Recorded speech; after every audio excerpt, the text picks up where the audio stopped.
اعوذ باللہ من الشیطان الرجیم بسم اللہ الرحمن الرحیم السلام علیکم ورحمۃ اللہ وبرکاتہ۔ پیارے دوستوں، کہاوت مشہور ہے کہ جب روم جل رہا تھا تو نیرو بیٹا چھین کی بانسری بجا رہا تھا۔ اللہ جانے اس کہاوت میں کتنی حقیقت ہے، کتنا افسانہ ہے، لیکن بحیثیت قوم اگر ہماری حالت دیکھی جائے اور ہمارے حکمرانوں کا رویہ ہمارے ساتھ دیکھا جائے تو یہ کہاوت ہم پہ بالکل فٹ آتی ہے، بالکل صادق آتی ہے۔ ہماری مثال لاوارث قوم جیسی ہیں اور ہمارے حکمرانوں اور ہمارے ارباب اختیار اور اشرافیہ کی مثال نیرو جیسی ہے کہ جن کو کچھ خبر ہی نہیں ہے کہ ہمارے ساتھ کیا ہو رہا ہے۔ ہر کوئی ہماری عزتوں کے ساتھ، ہماری جان و مال کے ساتھ کھیل رہا ہے۔ جس کو بھی فراڈ کا کوئی بھی طریقہ معلوم ہو وہ ہمیں لوٹ رہا ہے، آن لائن لوٹ رہا ہے، دن دہاڑی لوٹ رہا ہے، کل عام لوٹ رہا ہے، اور کسی کو کوئی بھی پرواہ نہیں ہے۔ دوستوں، آپ سب کو معلوم ہوگا کہ اس وقت ملک بھر میں آن لائن ایپس کے ذریعے سے آسان اقساط پہ قرضہ دینے کے نام پہ فراڈ کا ایک سلسلہ شروع ہے، اور اس نے بہت سارے خاندان اجاڑ کر رکھ دیے ہیں، بہت ساری زندگیاں اس نے تباہ برباد کر کے رکھ دیے ہیں۔ لیکن دوسری طرف یہ کاروبار ہے کہ روز بروز بڑھ رہا ہے اور اس کی متاثرین میں بھی اضافہ ہوتا جا رہا ہے، لیکن کوئی عملی قدم نہیں اٹھا رہا کہ اس سلسلے کو روکا جائے، لوگوں میں اویئرنیس پیدا کی جائے، لوگوں میں شعور بیدار کیا جائے، ان کو خبردار کیا جائے کہ ان فراڈیوں سے بچے۔ پچھلے دنوں جب یہ مسئلہ میڈیا پہ ہائی لائٹ ہوا تو میں نے اس حوالے سے یہ تحقیق شروع کی کہ میں بھی کچھ تحقیقی مواد اکٹھا کروں اور ایک معلوماتی ویڈیو پیغام ریکارڈ کر کے اپنے دوستوں کے ساتھ شریک کروں، کہ جس میں دوستوں کو ان فراڈیوں کے طریقۂ واردات کے بارے میں بتاؤں، آن لائن قرضوں کے نام پہ جو لوگوں کا استحصال ہو رہا ہے، جو بلیک میلنگ ہو رہی ہے، ان کے بارے میں بتاؤں، پھر ان لوگوں سے بچنے کی ترکیب بھی بتاؤں۔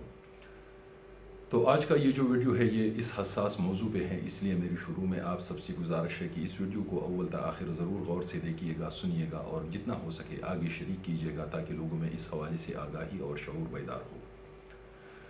دوستو، جب آپ سوشل میڈیا پہ ہوتے ہیں تو آپ کے سامنے مختلف قسم کے اشتہارات آتے ہیں۔ ان اشتہارات میں آن لائن قرضہ دینے کے اشتہارات بھی ہوتے ہیں، مختلف ایپس ہوتے ہیں جو آسان اقساط پہ بلا سود 90 دن کے لیے قرضہ دینے کی آفر کر رہے ہوتے ہیں، اور لکھا ہوتا ہے کہ اگر آپ انٹرسٹڈ ہیں تو یہاں پہ کلک کیجئے۔ جب آپ کلک کرتے ہیں تو آپ کے سامنے ان کی تفصیل آ جاتی ہے، بڑے آسان شرائط ہوتے ہیں، نرم شرائط ہوتے ہیں، اور ان میں کوئی ایسی بات نہیں ہوتی ڈرانے والی یا خوف زدہ کرنے والی، اور لکھا ہوتا ہے کہ اگر آپ کو قرضہ چاہیے تو یہاں پہ کلک کیجئے۔ جب بندہ ضرورت مند ہوتا ہے، خاص کر ہمارے غریب لوگ، کم پڑھے لکھے لوگ، جن کو فوری طور پر کسی رقم کی ضرورت ہوتی ہے علاج معالجے کے لیے یا کسی دوسری فوری ضرورت کے لیے، یا ہمارے وہ نوجوان جو کہ طالب علم ہوتے ہیں، یا وہ نوجوان جو کہ نوکر پیشہ ہوتے ہیں لیکن ان کی آمدنی بہت محدود ہوتی ہے، تو ان کو اپنی کوئی ضرورت، کوئی خواہش پوری کرنی ہوتی ہے،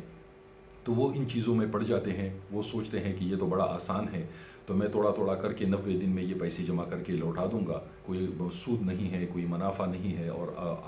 آسان شرائط ہیں، تو وہ بھی اس چیز میں پڑ جاتے ہیں۔ پھر آپ سے کہا جاتا ہے کہ اس ایپ کو ڈاؤن لوڈ کیجئے۔ جب آپ ایپ ڈاؤن لوڈ کرنے لگ جاتے ہو تو آپ پلے سٹور میں چلے جاتے ہو، اور میڈیا رپورٹس کے مطابق پاکستان میں پلے سٹور سے جو ایپس ڈاؤن لوڈ ہو رہے ہیں ان میں سر فہرست یہ قرضہ دینے والے ایپس ہیں۔ ڈاؤن لوڈنگ کے بعد انسٹالیشن کا مرحلہ جب آ جاتا ہے تو بیچ میں جا کے انسٹالیشن رک جاتی ہے، اور ایک پاپ اپ میسج آپ کے سامنے آتا ہے کہ یہ ایپ آپ کے ڈیٹا تک رسائی کی اجازت چاہتا ہے۔ کچھ لوگ ناسمجھی میں، بے خبری میں مارے جاتے ہیں، کچھ لوگ اس چیز کو اگنور کر جاتے ہیں، جیسے کہ ہمارے نوجوان جو اپنی خواہش سے، اپنی ضرورت سے مغلوب ہو جاتے ہیں، کچھ لوگوں کو پتہ بھی نہیں ہوتا تو وہ اس کو اوکے کر جاتے ہیں۔ یہاں پہلا فراڈ ہوتا ہے بندوں کے ساتھ، لوگوں کے ساتھ، متاثرین کے ساتھ۔ اس اوکے کے ذریعے سے آپ اپنے فون کا مکمل جو کنٹرول ہے وہ ان فراڈیوں کو دے دیتے ہو جو آپ کو آسان اقساط پہ آسان شرائط پہ قرضہ دینے کی بات کر رہے ہوتے ہیں۔ آپ کا ڈیٹا، آپ کی تصویریں، آپ کی ویڈیوز اور آپ کے کانٹیکٹ سب کچھ ان کے قبضے میں آ جاتا ہے۔ پھر جب انسٹالیشن کا مرحلہ مکمل ہو جاتا ہے اور آپ چلے جاتے ہو قرضہ اپلائی کرنے کے لیے، تو وہاں پہ کوئی سخت شرائط نہیں دکھائی جاتے، کوئی ایسی بات نہیں ہوتی کہ جس سے بندہ الرٹ ہو جائے اور یہ کام نہ کرے، بلکہ سموتھلی سب کچھ ہو رہا ہوتا ہے۔ آپ ایک ایک کر کے ان سٹیپس کو پورا کرتے جاتے ہو۔ آخر میں جب آپ کا قرضہ پروسیس ہو جاتا ہے تو کچھ ایپس پہ بات ختم ہو جاتی ہے، کچھ ایپس پہ وہاں پہ پھر بڑے سخت شرائط دکھائے جاتے ہیں، جیسے کہ قرضے پہ 3 سے 5% تک سود، اور اس طریقے سے واپسی کی جو مدت ہوتی ہے پہلے 90 دن دکھائی جاتی ہے، پھر وہ 6 سے 7 دن دکھائی جاتی ہے۔ لیکن یہاں پہ اس بندے کے ساتھ دوبارہ جو فراڈ ہوتا ہے وہ یہ ہے کہ آپ کے پاس اب کوئی آپشن نہیں ہے کہ آپ اس قرضے کو کینسل کرو، جو درخواست آپ نے دی ہے اس کو واپس کرو۔ کچھ دیر کے بعد آپ کے اکاؤنٹ میں وہ مطلوبہ رقم آ جاتی ہے، لیکن وہ رقم جو ہے وہ بھی کم ہوتی ہے۔ یہاں پہ دوسرا فراڈ آپ کے ساتھ ہوتا ہے، اور جب آپ کال کر کے پوچھتے ہو کہ میں نے 20,000 یا 25,000 روپے کا قرضہ اپلائی کیا تھا، اس میں 5-6 ہزار روپے کم مجھے ملے ہیں، کیا وجہ ہے؟ تو آپ سے کہا جاتا ہے کہ یہ پروسیسنگ فیس ہے یا ایجنٹ کا فیس ہے۔ تو جو بندہ مطلب آپ کو قرضہ دے رہا ہے وہ خود ایجنٹ بھی ہے، اور وہ خود یہ قرضہ پروسیس بھی کر رہا ہے، اور یہاں پر اس نے آپ کو 6 سے 5 ہزار روپے کا جو ہے وہ چونا لگا دیا۔ قرضہ لینے کے بعد پھر چھٹے یا 7ویں روز آپ کو کال آ جاتی ہے ایک ایجنٹ کی طرف سے کہ آپ کے قرضے کی مدت ختم ہو چکی ہے، اب اپنا قرضہ واپس کرو۔ آپ ان کے ساتھ بحث کرتے ہو کہ بھئی مدت تو 90 دن کی تھی، تو آپ سے کہا جاتا ہے کہ کوئی 90 دن نہیں ہے، کوئی ایسی بات نہیں ہے، قرضے کی مدت ختم ہو چکی ہے، یا تو قرضہ واپس کرو یا پھر ایکسٹینشن لے لو۔ اور ایکسٹینشن کے نام پہ پھر آپ سے 5 سے 6 ہزار روپے مانگے جاتے ہیں، یا 5 ہزار یا 6 ہزار، اور آپ کو 6 سے 9 دن کی ایکسٹینشن دی جاتی ہے کہ اب 6 سے 9 دن کے اندر اپنے قرضے کا بندوبست کرو۔ مطلوبہ جو ایکسٹینشن ہے اس کے اختتام پہ پھر ایجنٹ کا کال آ جاتا ہے،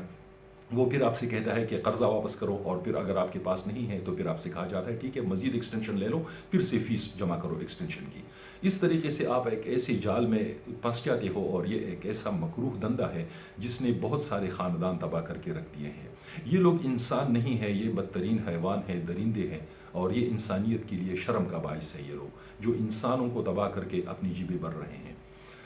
یہاں پہ آپ لوگوں کے ساتھ پھر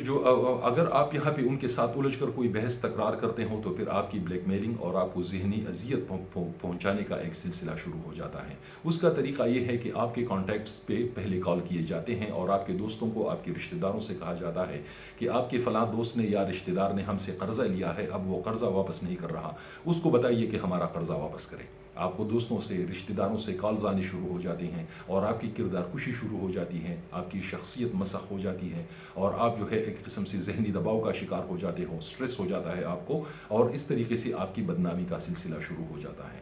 اس کے بعد بھی اگر بات نہ بنے تو اگلا مرحلہ بڑا ہی خطرناک ہوتا ہے۔ اس مرحلے میں آپ کے ڈیٹا میں جو تصویریں یا ویڈیوز موجود ہوتے ہیں ان کو ایڈٹ کر دیا جاتا ہے۔ آپ کی بچوں کی تصویریں، بہن بھائیوں کی تصویریں، بیوی کی تصویریں، ان کے ساتھ چھیڑ چھاڑ کی جاتی ہیں، اور ایسی رپورٹس ہیں کہ خواتین کی تصویروں کو ایڈٹ کر کے خود اس بندے کو، اس کے دوستوں کو، اس کے رشتہ داروں کو بھیجا جاتا ہے۔ اسی طریقے سے خود اس بندے کی تصویروں کے ساتھ خطرناک اور شرمناک طریقے سے چھیڑ چھاڑ کر کے اس کی بیوی، بچوں کو، رشتہ داروں کو، دوستوں کو بھیج دیا جاتا ہے۔ اور اسی سے تنگ آ کے کچھ لوگ خودکشی کر چکے ہیں، کچھ لوگوں نے خودکشی کی کوشش کی ہے، بہت سارے لوگ جو ہے وہ ذہنی مریض بن چکے ہیں، سٹریس کا شکار ہو چکے ہیں، اور ان کے لیے کوئی راہ نجات نہیں ہے اب۔ یہ بڑے خطرناک لوگ ہیں، یہ گینگز ہیں، یہ جو ہے کرمنلز ہیں، ان سے بچ کے رہنا ہے آپ لوگوں نے۔ یہ ان کے فراڈ کے وہ طریقے ہیں جو میں نے آپ کو بتا دیے ہیں۔ کائنڈلی ان لوگوں سے ہوشیار رہیے، اور اگر آپ کو فوری کوئی ضرورت ہے پیسے کی تو کسی دوسری طریقے سے اپنی ضرورت پورا کرنے کا بندوبست کیجیے۔ اور اگر آپ کوئی نوجوان ہے، طالب علم ہے، یا کوئی مزدور پیشہ نوجوان ہے، آپ نے نئی بائک خریدنی ہے، نیا موٹر سائیکل آپ نے خریدنا ہے، یا آپ نے کوئی نیا موبائل فون خریدنا ہے، تو اپنی خواہش کو تھوڑا دبا کے رکھیے، اور اس وقت کا انتظار کیجیے کہ جب آپ اس کو قرض کی ادائیگی کے لیے پیسے جمع کر سکتے ہو تو خود وہی اپنی رقم جمع کر کے، جب آپ کے پاس مطلوبہ رقم جمع ہو جائے تو اپنا موبائل فون خرید لیجیے، بائک خرید لیجیے، جو بھی کرنا ہے۔ لیکن ان چیزوں میں مت پڑیے، اس نے بہت سارے لوگوں کو تباہ برباد کر کے رکھ دیا ہے۔ ٹھیک ہے آپ نے کوئی غلط کام نہیں کیا ہوگا، لیکن جب آپ کے معاشرے میں آپ کی تصویروں کو ایڈٹ کر کے اس قسم سے پھیلایا جاتا ہے تو بندے کو ذہنی اذیت ہو جاتی ہے۔ بہت کم لوگ ہوتے ہیں جو اس چیز کا سامنا کرنے کی طاقت رکھتے ہیں، اس لیے ان فراڈیوں سے بچ کے رہیے۔ ان سے بچنے کا طریقہ یہ ہے کہ ان کے ایپس ڈاؤن لوڈ مت کیجیے، اور اگر کوئی ایپ آپ نے ڈاؤن لوڈ کرنا ہے تو اس کے بارے میں مکمل طور پہ تحقیق کیجیے کہ یہ ایپ جو ہے، یا یہ جو کمپنی ہے، یا یہ جو گروپ ہے، یہ کتنا ریلائبل ہے۔ اور ہر ایپ کو اپنے موبائل فون پہ اپنے ڈیٹا تک رسائی کی اجازت مت دیجیے، بلا سوچے سمجھے اوکے کا بٹن مت دبائیے۔ آپ کا موبائل فون آپ کے بیڈ روم جیسا ہے، جس طرح اپنے بیڈ روم میں آپ ہر کسی کو ایکسیس کی اجازت نہیں دیتے، رسائی کی اجازت نہیں دیتے، اپنے موبائل فون کو، اپنے لیپ ٹاپ کو، اپنے کمپیوٹر کو بھی اپنے قابو میں رکھیے، اپنے دسترس میں رکھیے، اور اپنی ڈیٹا تک ہر کسی کو رسائی کی اجازت مت دیجیے۔ اور ساتھ ہی میری آپ سب سے یہ گزارش ہے کہ اس پیغام کو جتنا ہو سکے پھیلائیے، عام کیجیے، کیونکہ ہم ہی نے ایک دوسرے کا سہارا بننا ہے، اور ایک دوسرے میں ہم نے آگاہی پھیلانی ہے، ایک دوسرے کو اس خطرے سے خبردار کرنا ہے۔ یہ ایک بہت بڑا خطرہ ہے جو ہمارے سروں پہ منڈلا رہا ہے، اور ابھی تک ایسے ہزاروں متاثرین سامنے آئے ہیں جن میں سے کچھ لوگ ایسے ہیں جن کو اپنا گھر بار بیچنا پڑا، 25,000 روپے کا قرضہ لے کے لوگوں کو اپنا گھر بار تک بیچنا پڑا، پھر بھی ان کا قرضہ ختم نہیں ہوا۔ ایسے لوگ سامنے آئے ہیں جن کے چھوٹے موٹے کاروبار تھے، سبزی پھل وغیرہ بیچتے تھے، یا چھوٹی موٹی دکانیں تھیں ان کاروبار کو بھی ان کو ختم کرنا پڑا، بیچنا پڑا، لیکن پھر بھی ان کا قرضہ ادا نہیں ہوا۔ یہ بڑا ایک خطرناک دندہ ہے، اور اس میں میرا خیال ہے کہ ہمارے ملک کے اعلیٰ عہدوں پہ قابض لوگ بھی ملوث ہوں گے، جو کمیشن یا رشوت لے کے ان لوگوں کو کھلی آزادی انہوں نے دی ہوئی ہے۔ ورنہ میری تحقیق کے دوران میرے سامنے ایک بات آئی کہ اسلام آباد کا ایک نوجوان کوئی 4-5 سال پہلے ان لوگوں کا شکار بنا تھا۔ اس بندے نے پھر ان کے خلاف ایک مہم شروع کی۔ اس نے FIA کے دفتر سے لے کے عدالتوں کے سامنے، پریس کلب کے سامنے اور متعلقہ تھانوں کے سامنے جا کے احتجاج کیا۔ سوشل میڈیا پہ اس نے ویڈیوز اور پیغامات ڈالے، لیکن کسی نے اس کی بات نہیں سنی۔ بات تب سنی گئی جب پچھلے دنوں راولپنڈی کے ایک بندے نے خودکشی کی، اور جب دوسرے لوگوں نے سامنے آ کر اپنی فریاد پیش کیے کہ ہم ان لوگوں کے ہاتھوں لٹ چکے ہیں، برباد ہو چکے ہیں، جب کچھ لوگوں نے کہا ہم اقدام خودکشی تک کر چکے ہیں، یا کچھ لوگوں نے کہا کہ ہم سوچ رہے ہیں کہ ہم خودکشی کریں، ہم اس بری طرح سے اذیت